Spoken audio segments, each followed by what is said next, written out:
Alô, pessoal, amigos e amigas, estamos juntos em mais um pós-jogo aqui do Conversa de Torcedor para vocês e falando da 26ª rodada do Campeonato Nacional, e o jogo acabou empatado aí em 0-0 entre Vasco da Gama e São Paulo no estádio de São Januário, né? E com a defesa do Léo Jardim, né, no primeiro tempo de partida no estádio de São Januário. As duas equipes alternaram os bons momentos, mas erraram nas finalizações, aí o empate acabou tendo essa justificativa pelo placar de 0-0. Mas vamos falar aqui de tudo isso, mas antes, já se inscreveu no nosso canal do YouTube? Ainda não? Então se inscreva no nosso canal do YouTube, compartilhando nossos vídeos, também ativando o sininho de notificação, também deixando seu like, que ajuda demais o nosso crescimento do canal do YouTube, também fortalecer o nosso trabalho e também acompanhando pelas plataformas digitais, seguindo Conversa de Torcedor no Facebook e também no Instagram. E não esquecendo de acompanhar o Conversa de Torcedor Notícias, terças e quintas, às 18 horas no nosso canal do YouTube, e também acompanhando o nosso programa aos sábados, a partir das 11 da manhã, pela nossa rádio NSC, 98.7 FM, também pelo site radioNSC.com e também pela Rádiosnet com você, além também do YouTube do Conversa de Torcedor. Certo, pessoal? Mas vamos falar aqui, meus amigos, iniciar nossa conversa, no nosso pós-jogo de hoje, o jogo que aconteceu em São Januário, né? O jogo que o Vasco teve tudo para garantir mais uma vitória em São Januário, com certeza, porque o time do Vasco, com esse empate sem gols, a equipe do time do Vasco chegou aos 27 pontos, e pelo menos hoje, né, que está fora da zona de abaixamento, na 16ª colocação do campeonato, porque teremos jogo hoje do Santos contra o Palmeiras, né? E o time do Goiás perdeu, né? Perdeu contra o Bahia pelo placar de 6-4 e melhor aí, levando melhor nos critérios de desempate, por enquanto, né? E que teremos o jogo entre Palmeiras e Santos lá na Arena Barueri, em São Paulo, que teremos o jogo lá em Barueri, o jogo entre Santos e Palmeiras, né? E uma vitória do Santos pode colocar de novo o Vasco na zona de rebaixamento. E também acompanhando os jogos aí do Campeonato Brasileiro neste domingo. Também o time do Santos aí, né? Lógico, né? Se vencer contra o Palmeiras no domingo. E o time do Goiás perdeu para o Bahia pelo placar de 6-4, um jogo eletrizante, né? Um jogo muito bom aí, né? Entre as duas equipes. Então o time do São Paulo chegou aos 35 pontos, permanecendo na 10ª colocação do campeonato, mas pode ser ultrapassado pelo Cuiabá, que enfrenta o Cruzeiro no próximo sábado, né? Não vai ter esse jogo nesse final de semana, vai ter no outro sábado, no dia 14 de outubro, certo? Então, vamos falar aqui, pessoal, sobre a situação das duas equipes, que foi um resultado muito ruim para as duas equipes, né? Porque não aproveitaram as oportunidades, ficaram no empate em 0-0. E aí, o detalhe, as duas equipes alternaram os bons momentos na partida e tiveram chances claras de fazer o gol. E no primeiro tempo ainda, o Wellington Rato desperdiçou a cobrança de pênalti defendida pelo Léo Jardim na primeira etapa. E na segunda etapa, o Peck colocou uma bola na trave, o Paier titubeou frente a frente com o goleiro Rafael, e com as duas equipes precisando somar pontos, sobrou a frustração com o pra cá. Mas vamos falar aqui, nesse primeiro tempo, além do lance do pênalti do jogador Wellington Rato, que perdeu a cobrança de pênalti, vamos falar aqui, pessoal, que a equipe do time do Vasco começou aí pressionando nos primeiros 10 minutos, nos primeiros minutos de partida, né? No lance a 1 minuto de partida, né? Com o Paulo Henrique levantando a bola na área, da equipe do São Paulo, que foi para escanteio. A defesa tirou, e na cobrança de escanteio, né? O Marlon Gomes cobrou curto, né? Recebeu de volta e lançou na área, e o Verratti recuou, certo? E conseguiu bater firme de primeira, mas a bola passa por cima do travessão. E aí, a equipe do São Paulo tentando conseguir, né, tendo as jogadas, e nos primeiros 10 minutos de partida, né, que as duas equipes ainda não se encontravam numa maneira, não encontraram uma maneira de chegar ao gol adversário. O jogo é bastante carenciado por enquanto, né? Era assim, carenciadamente na partida. Então, aí tivemos aí dos lances, outro lance na partida com o Lucas Piton, para a equipe do time do Vasco da Gama, na cobrança, o Venezuela Piton recebeu a bola no lado direito, né, do ataque, tentando levar na área, levantar na área, melhor dizendo, mas a bola pegou curva e quase surpreendeu o Rafael. E também, falando aqui do São Paulo, nos primeiros minutos, né, que tivemos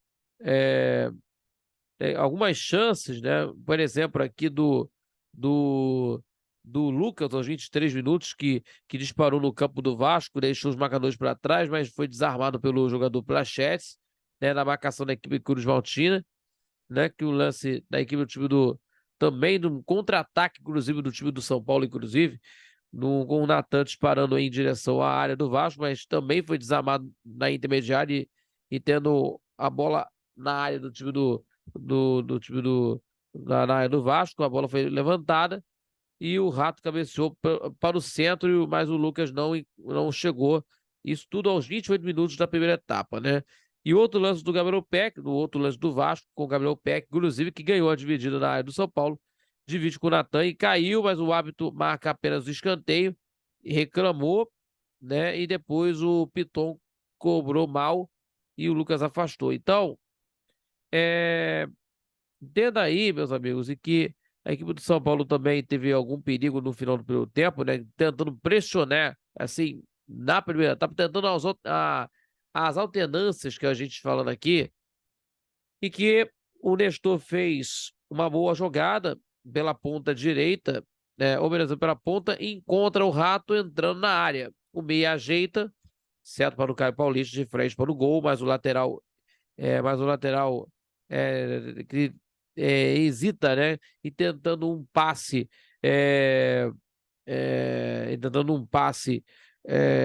e a defesa desviou para escanteio, né? O lateral hesita tentando um passe e a defesa tirou para escanteio.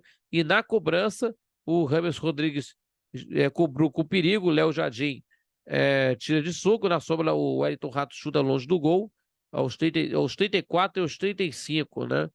E aí, mais uma vez com o Wellington Rato, né, que surpreendeu, né, surpreende de uma cobrança de falta direto no gol, com muita curva, aos 37, mas o Léo Jardim saltou para tirar com a ponta dos dedos. E aí, a pressão do São Paulo no final do primeiro tempo, que teve aí na marcação de pênalti, né? Com o toque do jogador Léo Pelé, ou beleza, do Léo, né? Melhor dizendo, na área do Vasco. O James Rodrigues tentou o passe para o Nestor, mas a bola bateu na mão do zagueiro.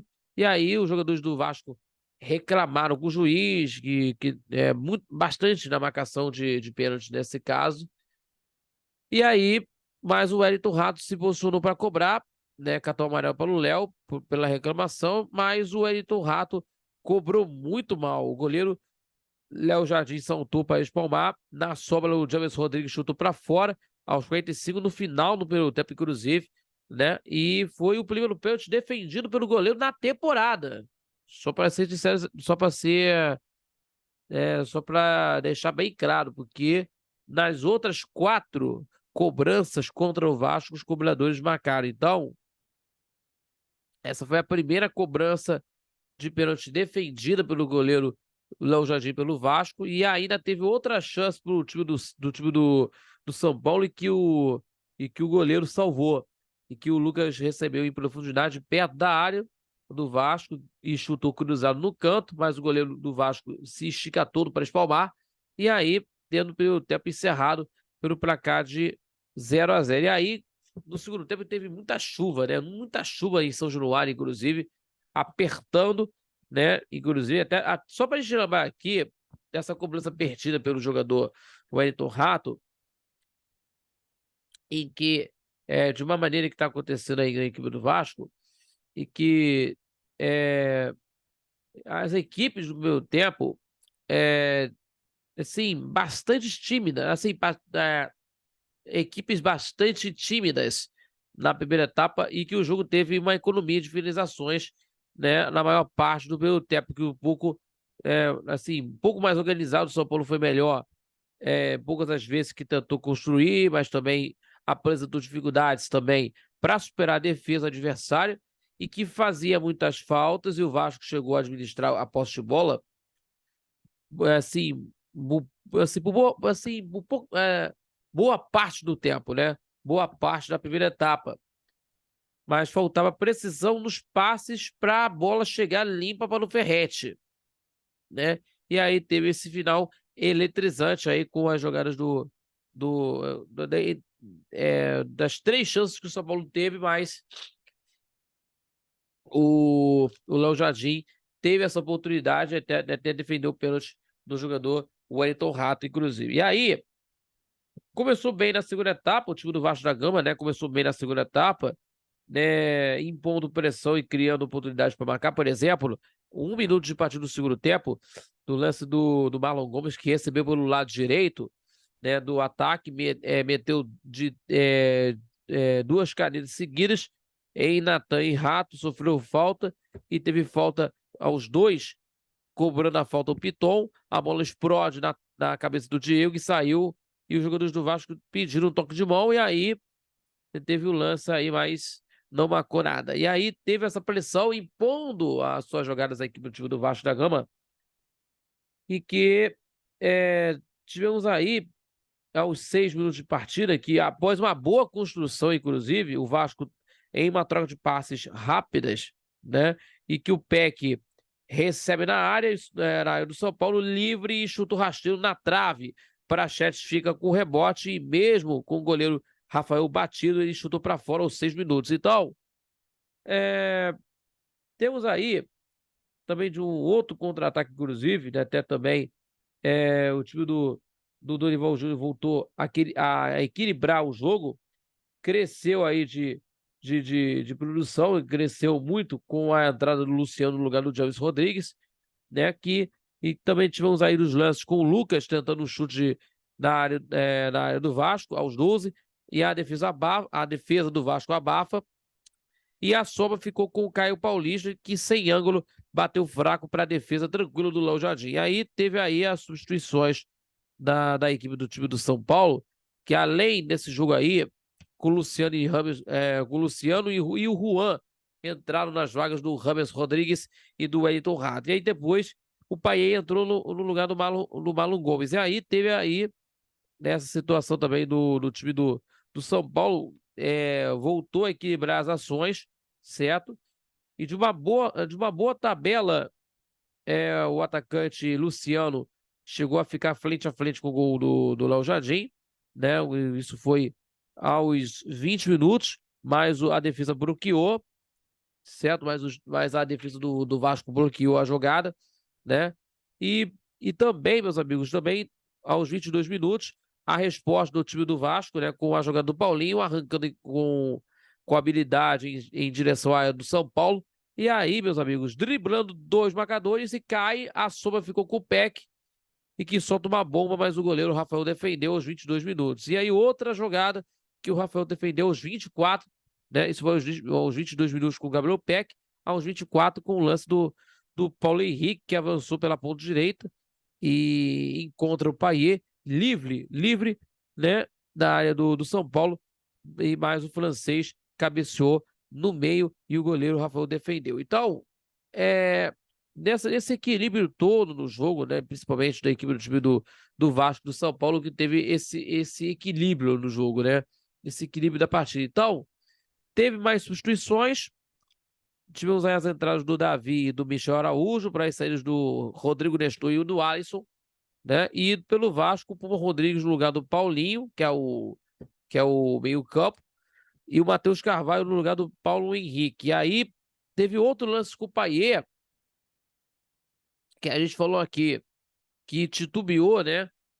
Cara a cara com o goleiro Rafael, aos 32, no lance que o Payet recuperou a bola no campo do São Paulo, disparando em direção ao gol São Paulino, mas em vez de chutar para o gol, driblou o goleiro Rafael, tentou limpar o lance, mas a defesa se reorganizou, né, a tempo e o camisa 10 acaba recuando o passe, perdendo uma grande oportunidade de fazer o gol, né, inclusive aos 32. Aí depois teve a entrada do Figueiredo no lugar do Gabriel Peck, e pelo São Paulo, pelo lado do Vasco, Figueiredo no lugar do Gabriel Peck, e pelo lado do São Paulo, o Wellington no lugar do Caio Paulista, né? E nesses minutos finais de partida, né, inclusive, e que nesses últimos minutos, e que o ritmo diminuiu bastante e as duas equipes saíram frustradas no jogo com esse empate, né? Então, teve o lance também do Michel Araújo, que recebeu a bola na intermediária e chutou forte, cruzado, mas a bola passa a esquerda do goleiro Léo Jardim, né? Mas é, o resultado foi frustrante para as duas equipes, né? Isso acabou tendo essa justificativa, né? Repetiu o 6 no lance do Michel Araújo, né? Que recebeu a bola na intermediária e chutou forte, cruzado, mas a bola passou à esquerda do goleiro Léo Jardim. Então, aos 56 minutos, então fim de papo, final de jogo pelo placar de 0-0. Então, temos aí a disputa aí, o time do São Paulo que volta, que volta os jogos aí. Aliás, temos aí os jogos aí, inclusive, os jogos da 27ª rodada só depois da data FIFA, né? Melhor dizendo aí para vocês. Então, temos aí os jogos que vão acontecer, né, na próxima rodada da 27ª rodada do Campeonato Nacional. Os jogos que vão acontecer, o time do São Paulo, que vai encarar contra o Goiás no dia 18 de outubro, né, fora de casa, às 8 horas da noite, pelo horário de Brasília. Repito, 18 de outubro, 20 horas, horário de Brasília, esse jogo entre Goiás e São Paulo. E o Vasco da Gama, né, que perdeu pontos, né, em casa, né, alguns pontos importantes, né, para tentar sair na zona de rebaixamento com mais tranquilidade. Vai encarar contra a equipe do time do Fortaleza, também em casa, o jogo que vai acontecer às 19 horas, de novo com o apoio do seu torcedor, o torcedor do Vasco da Gama. Tá bom, pessoal? E os números do jogo para a gente concluir esse pós-jogo. Posse de bola, o São Paulo teve mais posse de bola, 62% contra 38% do Vasco da Gama em posse de bola. Faltas, 15-7 para o Vasco. Finalizações, 12-11 para o São Paulo. E chutes ao gol, 4-2 para a equipe do São Paulo. 4-2 para a equipe do time paulista. Beleza? Então, meus amigos, o Vasco perdeu essa chance de sair com mais tranquilidade na zona de rebaixamento, mas o empate foi frustrante para as duas equipes entre São Paulo e Vasco da Gama. Homenageando Vasco e São Paulo e São Januário, beleza? Muito obrigado a todos vocês pela companhia nesse pós-jogo. Gente, se inscreva, compartilhe nossos vídeos, deixando seu like, que ajuda demais o nosso crescimento do canal do YouTube, também fortalecendo nosso trabalho, também ativando o sininho de notificações, ativando o sininho, tá bom, pessoal? Ativando o sininho de notificações para vocês receberem aí os nossos vídeos em tempo real. Não esquecendo também de conferir o nosso Conversa de Torcedor, seguindo Conversa de Torcedor pelas redes sociais, Facebook e também no Instagram, @Conversa de Torcedor. E não esquecendo de acompanhar o Conversa de Torcedor Notícias toda terça-feira e quinta-feira, às 6 da tarde, aqui no YouTube. E também acompanhando no Conversa de Torcedor ao vivo aos sábados, às 11 da manhã. Não perca, acompanhando pelo canal de YouTube do Conversa de Torcedor, também acompanhando pelo site radionc.com, pela Rádio Net e ainda também acompanhando pela Rádio Nossa Senhora de Copacabana, pela Dial 98.7 FM com vocês. Tá bom, pessoal? Muito obrigado a todos e até o nosso próximo vídeo aqui no Conversa de Torcedor, aqui no nosso pós-jogo pra você. Muito obrigado, galera, e até nosso próximo vídeo. Aquele abraço. Tchau, tchau.